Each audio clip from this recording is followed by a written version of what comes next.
Hi, welcome to Heart to Heart. I'm Dr. Robert Jaffe, along with my colleague, partner, and close friend, Dr. Mitra Rashidian, bringing you our philosophy regarding our program tagline, which is, lose your ego, find yourself.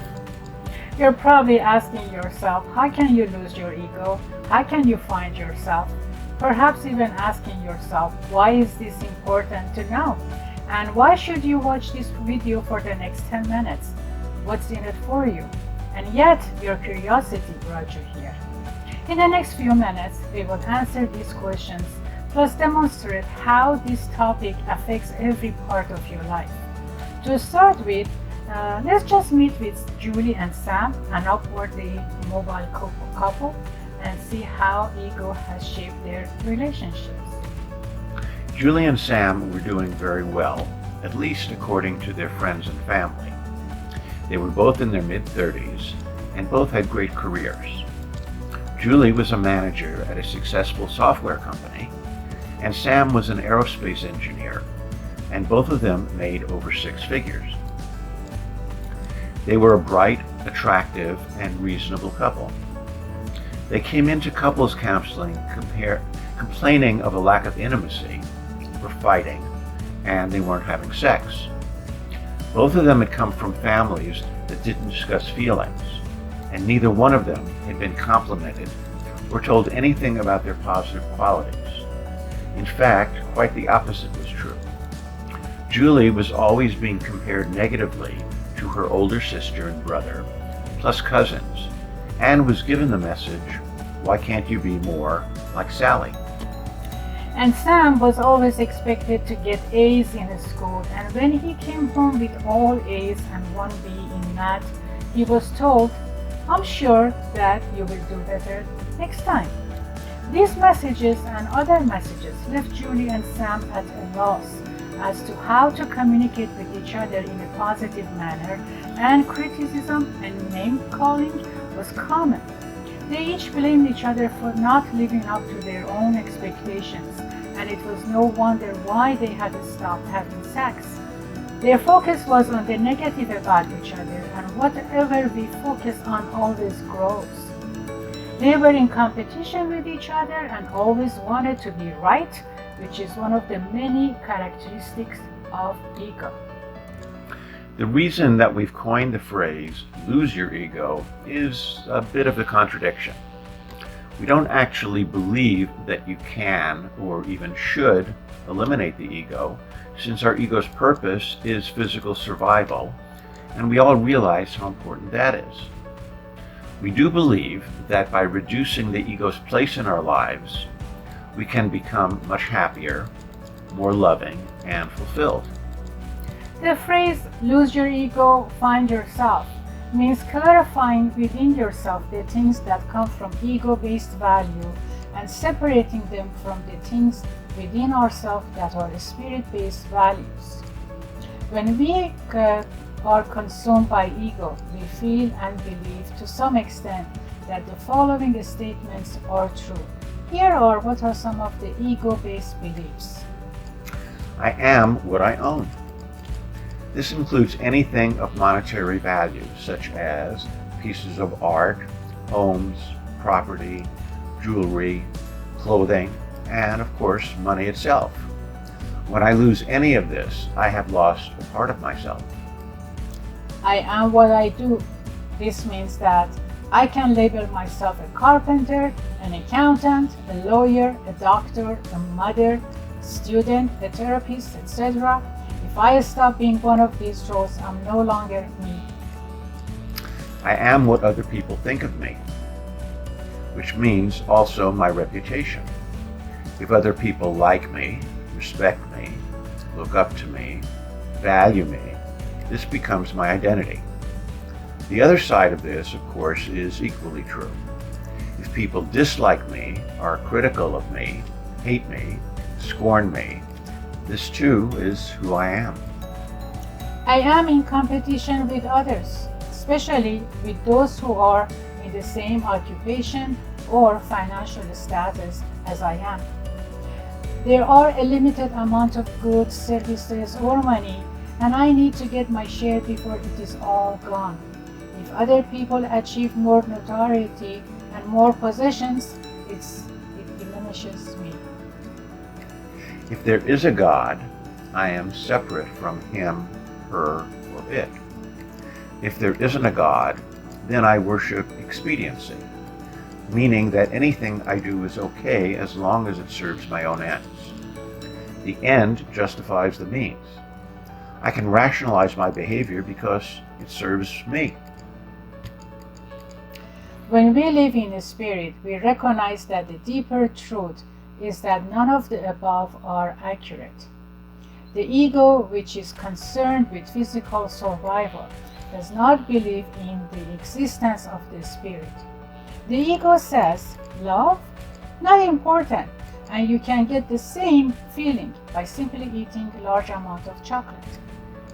Therefore, a spirit-based value, such as unconditional love, the sanctity of all life, gratitude and appreciation, kindness, are all nice concepts, but have no intrinsic power and therefore are ultimately not important. The ego's focus is always on more. The more, the better.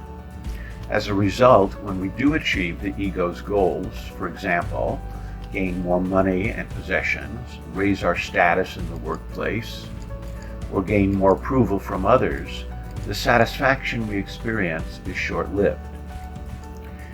Ego always believes that more is better. Eat a hamburger.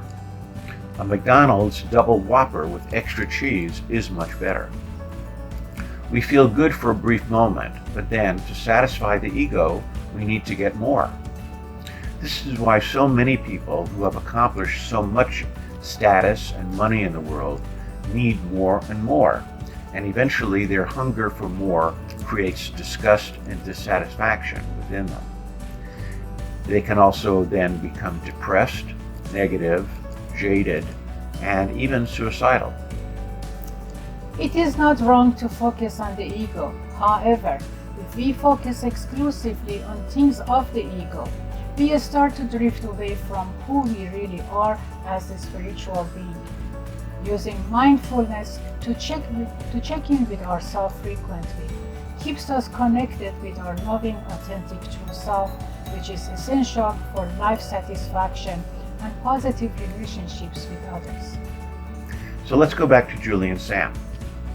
They had lost sight of why they were together in the first place. Their egos, which included all of the negative scripts they had learned growing up, had taken them over. Gratitude, appreciation, kindness, and love were out the window. As we began in therapy to change their focus from what was lacking to the positive qualities each of them possessed, things slowly began to shift.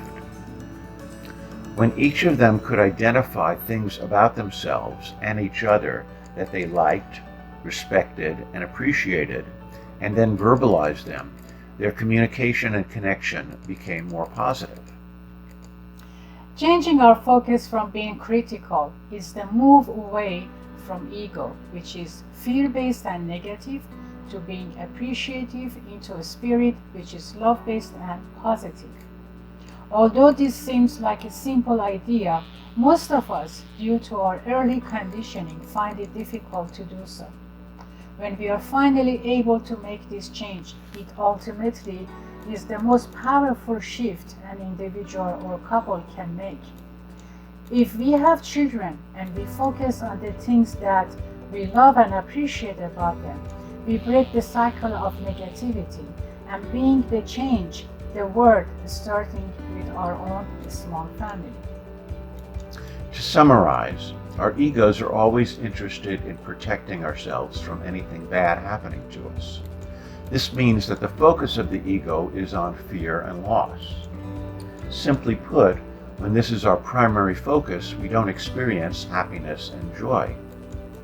Shifting into our spirit means looking for what we like and appreciate about ourselves and each other, and when we verbalize them out loud, those thoughts, we create an atmosphere of love, support, gratitude, and appreciation both within ourselves and between ourselves and those around us, which makes us feel loving, positive, and strong. Simple idea, right? Please tell us what you think about this discussion and how were you able to relate to this subject. Was this topic enlightening for you or perhaps refreshing what you already knew? Please share your thoughts and leave a comment below. Also, if you know of someone who can benefit from this discussion, please forward this link to them and invite them to take a look at what was said. Feel free to download our free giveaway, which will help you to think through and implement the ideas presented here. Also, feel free to call or email us with your questions. And until next time, we are looking forward to hearing from you. Bye for now. Bye for now.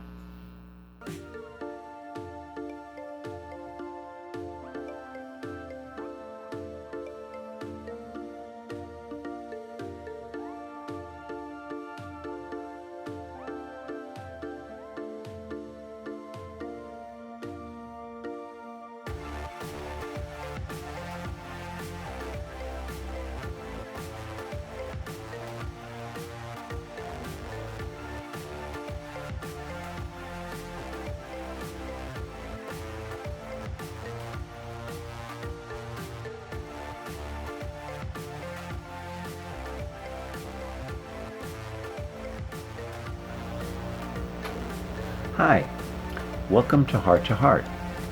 I'm Dr. Mitra Rashidian. I did that once before. No problem.